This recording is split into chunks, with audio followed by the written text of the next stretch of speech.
О главных событиях дня в информационном выпуске Амши-Кушара. Добрый вечер. В студии Алиса Шамба. Коротко о главном. Парламент перезагрузка. 12 апреля пройдет первое заседание Народного собрания 6-го созыва. Из Иерусалима с любовью. Абхазские паломники посетили храм Гроба Господня. О чести и достоинстве. Абхазский драматический театр готовит новую премьеру. Дом Бернардо Альба Федерико Гарсия Лорки. Президент Рауль Хаджимба провел совещание с руководством Министерства внутренних дел, Генеральной прокуратуры, Службы государственной безопасности. Расследование резонансных преступлений и инцидент с увольнением всего состава бывшего управления собственной безопасности МВД обсудили на совещании. Руководители силовых структур доложили президенту о ходе расследования нападения на пожилых супругов и убийства одного из них в Сухуми в районе Маяка, а также двойного убийства в селе Сида Галского района. По словам генерального прокурора Республики Абхазия Зураба Ачба, для раскрытия преступления, совершенного в Галском районе, проводятся все необходимые оперативно-следственные мероприятия, но установить причастные к нему лица пока не удалось. Первый заместитель министра внутренних дел, начальник криминальной милиции Рауль Зухба озвучил последние данные и доложил о ходе расследования преступления, совершенного в районе Маяка. В первой половине дня до совещания у вас мы проводили совещание с участием оперативных сотрудников центрального аппарата, руководства ОВД по Сухумскому району и прокуратура Сухумского района. Мы наметили на сегодняшний день и вообще на неделю определенный фронт работы. Там у нас появилась необходимость провести дополнительное обследование территории. Одним словом, мы делаем все для того, чтобы раскрыть данное преступление. Глава государства отметил, что подобные резонансные преступления должны быть раскрыты в ближайшее время. Касаясь работы Службы государственной безопасности в контексте произошедшего двойного убийства в Галском районе, президент отметил, что ведомство должно принять все необходимые меры, чтобы граница была закрыта.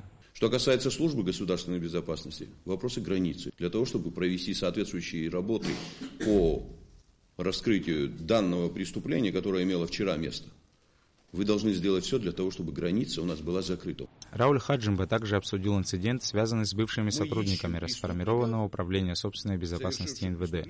Президент поручил генеральному прокурору республики тщательно проверить информацию, ранее предоставленную бывшими сотрудниками МВД в ходе недавнего брифинга. Что касается МВД, если вы принимаете решение о изменении в своей структуре, то вы должны знать, что структурные изменения могут производиться только в рамках кабинета министра.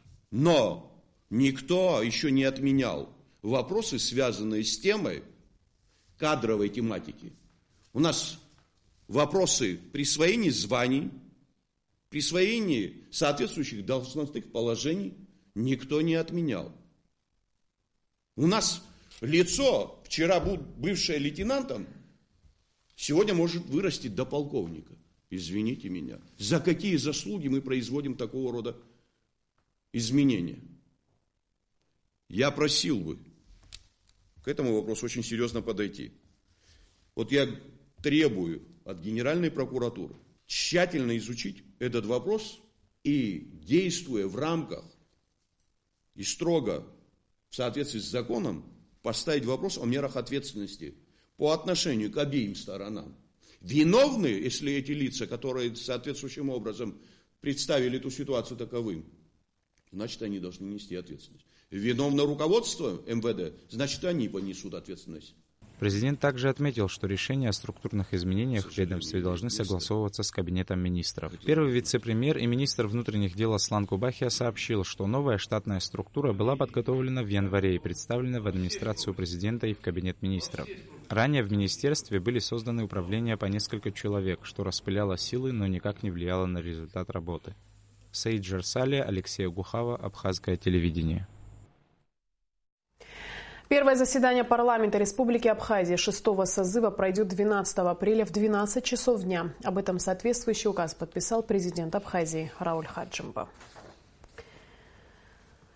Президент Рауль Хаджимба встретился с представителями торгово-промышленной палаты и журналистами из Удмуртской республики. Глава государства выразил надежду на дальнейшее развитие отношений между двумя республиками. Журналисты из Удмуртии поинтересовались взаимоотношениями Абхазии с Россией. Президент подчеркнул, что взаимоотношения с Российской Федерацией одни из самых ключевых как в политическом, так и в экономическом плане. Рауль Хаджимба отметил, что несмотря на то, что Россия поддерживает Абхазию экономически, у нашей республики есть собственные возможности для развития. Президент также рассказал журналистам о том, что разработана двухлетняя программа развития туризма в республике.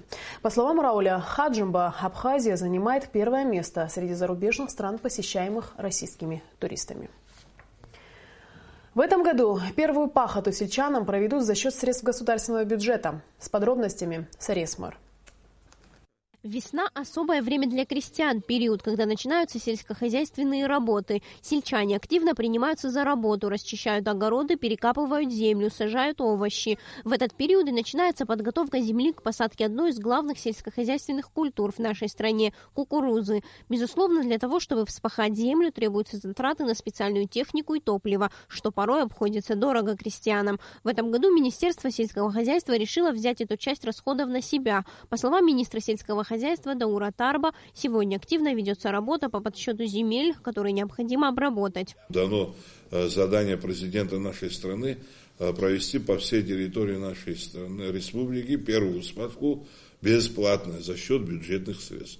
Мы предварительно с вами обговаривали все, буквально по площадям, по топливу, по дизмаслу, все моменты вроде бы у нас обговорены. Единственное, может быть, не может быть, а скорее всего так и случится, в ряде МТС не будет достаточного количества техники. В этом случае вы имеете право нанимать. В любом случае калькуляция определяет, какую сумму мы платим и так далее, нанимать людей, технику с трактористами, чтобы они тоже помогали за определенную плату. Даур Тарба отметил, что совсем скоро будет организован рабочий штаб, в который жители сел смогут обратиться со всеми вопросами. Также необходимо отметить, что одному крестьянину бесплатно будет вспахано не более 1 гектара земли. По подсчетам министерства, по всей стране будет вспахано около 3000 гектаров земли. Эти гектары, которые названы, вы в курсе знаете, в каждом районе мы с вами имели предварительный разговор. Вы говорили, что такая-то заявка, столько-то гектаров, в принципе, можем мы выполнить. И главное здесь что? Как уже ранее сказано, сделать аккуратно, красиво, чтобы не было вопросов потом в конце или по ходу работы. До 1 гектара мы с вами как бы кровь из носа должны выполнить эту работу. Вот сегодня-завтра уже готово будет распоряжение кабинета министров, по нему мы обращаемся, вот министр обратится к Хаздопу. Вы будете получать там топливо по нашему письму на основании распоряжения кабинета министров. На совещании было отмечено, что вспахиваться будут только приусадебные участки крестьян, но никак не земли предпринимателей. Даур Тарба отметил, что следить за этим будет специально созданная комиссия. Это, еще раз говорю, это наш с вами, работников сельского хозяйства, авторитет. Вот насколько мы подойдем правильно, настолько и будут результаты. И будет работать горячая линия, телефон. Только отклонение, звонок, мы будем приезжать, составлять акты и будем прямо по телевидению показывать. На совещании отмечалось, что большие объемы работ предстоит провести в Ачимчирском и Гудаутском районах. Также, по словам специалистов, Министерство сельского хозяйства и впредь будет помогать крестьянам обрабатывать землю. В период этих работ ведомство будет дополнительно подключать специалистов с техникой для того, чтобы уложиться в сроки. Сария Смыр, Тимур Гугохия, Абхазское телевидение. Около 30 абхазских паломников отправились в Иерусалим накануне Пасхи. Их паломничество началось с посещения храма Гроба Господня. Паломники привезут частицу благодатного огня в Абхазию. Подробности в материале Мананы Кокускер. Для абхазских паломников становится доброй традицией приезжать на Страстную Седмицу в Израиль и участвовать во всех предпасхальных событиях.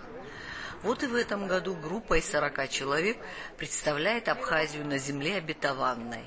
В первый же день приезда паломники посетили главный христианский храм, храм Воскресения, больше известный как храм Гроба Господня. Отреставрированная, обновленная Кувуклия поразила своим праздничным видом. Именно так она и выглядела 500 лет тому назад. Специально для паломников и туристов были вырезаны окошки в виде медальонов. В этом году Пасху празднуют 3 христианские конфессии – православие, католики и копты. Планируется большое стечение народа. Начинает праздничные мероприятия Лазарева суббота. Утром автобусы отвезли абхазских паломников в Вифанию, в храм святого Лазаря. Богослужение провел иерусалимский патриарх Феофил III. Евангелие читалось на многих языках. Согласно преданию, воскресив Лазаря 4-дневного, Иисус отправился в Иерусалим. Крестный ход, в котором приняли участие абхазские паломники, был посвящен входу Господа в Иерусалим. Он начался в храме на вершине Масличной горы. В Израиле на праздник вербного воскресенья выходят с ветками пальм, как это было во времена Спасителя. Здесь каждый христианин может плести кресты. Научились этому и мы, ведь Абхазия тоже южная страна. Также мы хотим участвовать и ждем Божьей милости для нашей республики, для нашей страны. Конечно, все, что случилось с Господом дальше, это будет дальше. Но сегодня светлый праздник. Сегодня Господь являет себя в миру как царь, как победитель. Христиане всего мира с ветками пальм, с пением молитв прошли этот путь. И вместе с ними шла абхазская группа.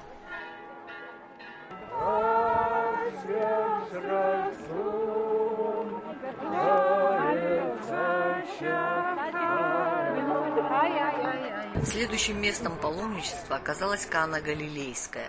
Это родина просветителя Абхазии, апостола Симона Канонита, принявшего мученический венец в Новом Афоне. Храм, который посетила группа, посвящен первому чуду, сотворенному Христом, чуду претворения воды в вино. Это событие произошло на свадьбе Симона Канонита. День совершился посещением Галилейского озера.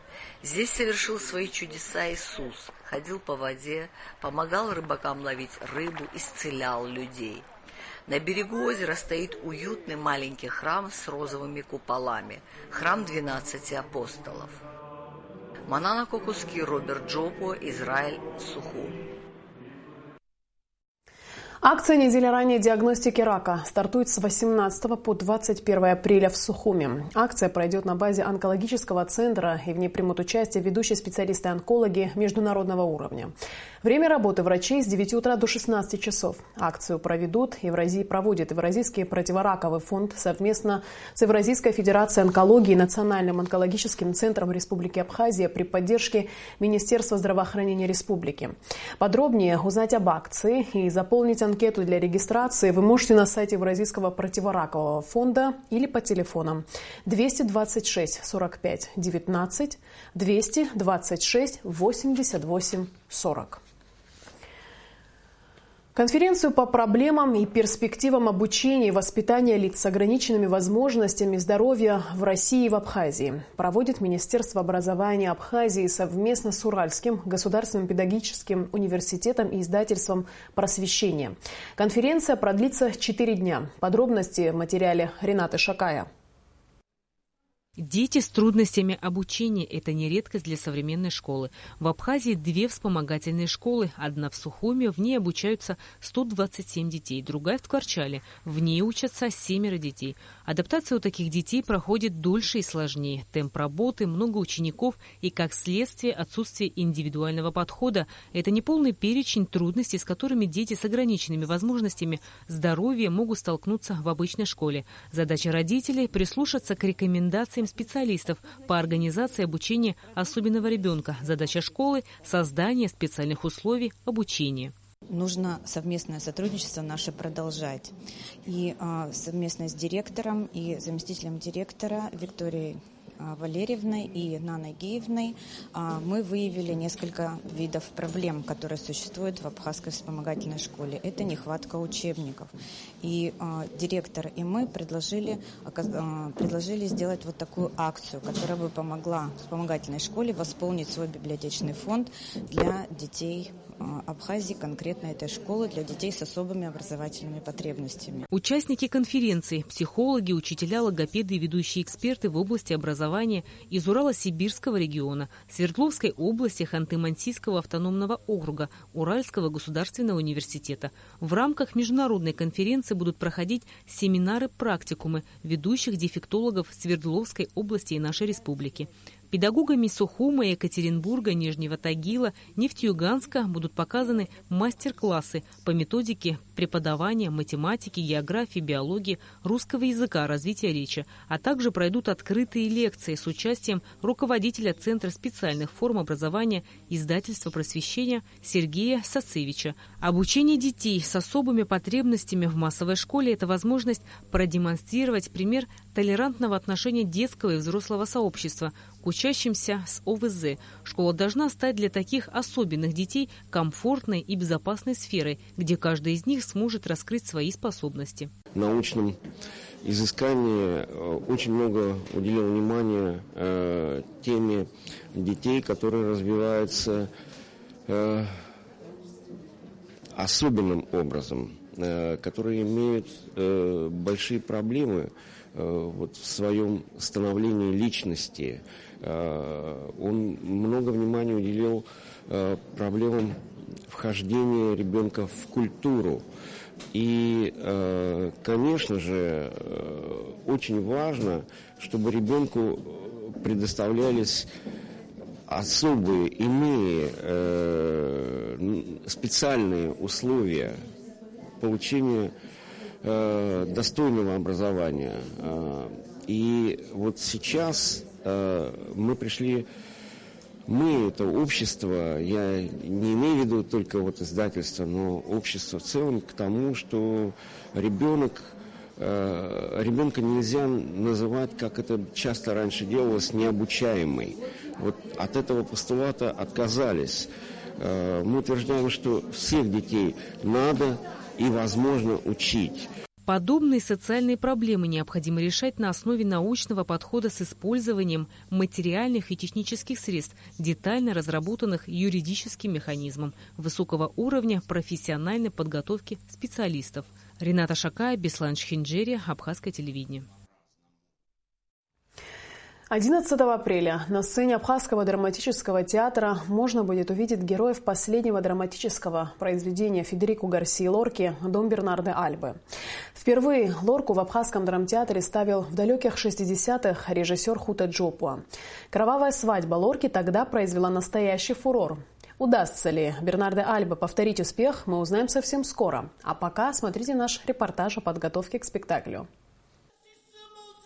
Дом Бернарды Альбы – это история о судьбе испанских женщин, обреченных всю свою жизнь провести в 4 стенах своего дома. В основу этой пьесы из 3 актов положены действительные события, которые автор стремился воспроизвести с документальной фотографической точностью. Яркие воспоминания детства подтолкнули поэта на создание этой мощной драмы, главная героиня которой проживала в свое время по соседству с семейством Гарсия Лорки. Время действия – начало 20 века. Место – небольшая деревушка на юге Испании.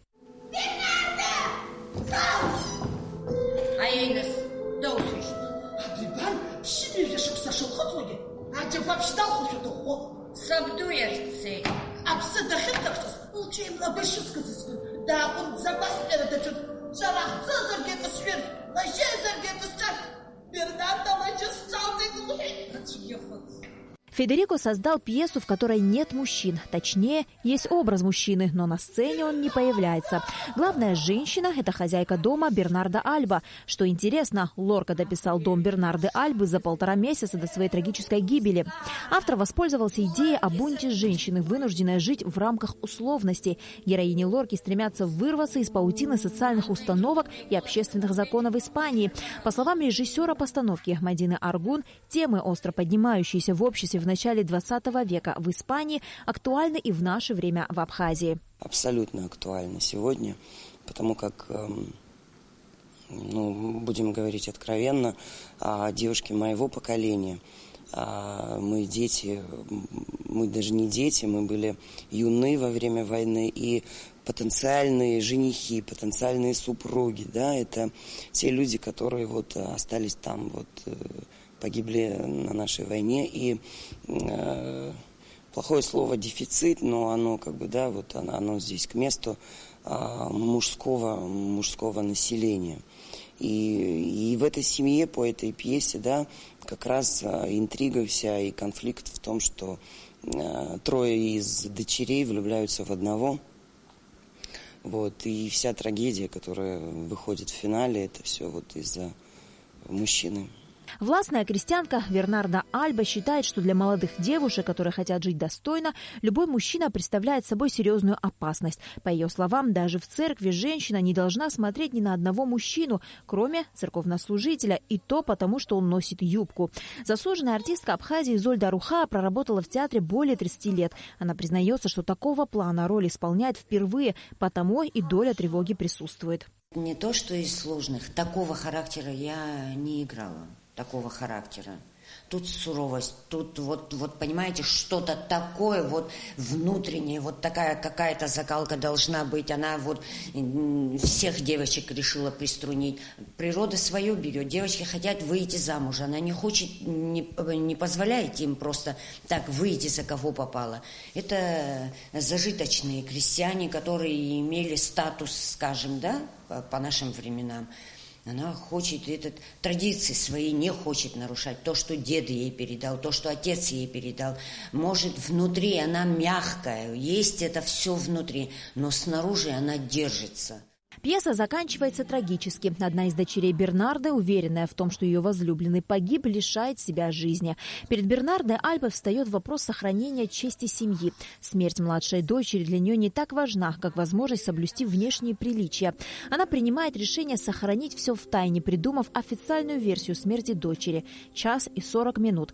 Думаю, этого времени зрителю вполне будет достаточно для того, чтобы задуматься о том, что же важнее при принятии того или иного решения – веление сердца или боязнь быть непонятым и осужденным обществом. На Алакове Саида Гухава, Абхазское телевидение. И в конце выпуска о погоде. По сообщению гидрометеослужбы, завтра в Абхазии ожидается переменная облачность без осадков. Температура воздуха ночью плюс 5-7, днем 13-15 тепла. Температура морской воды 10 градусов.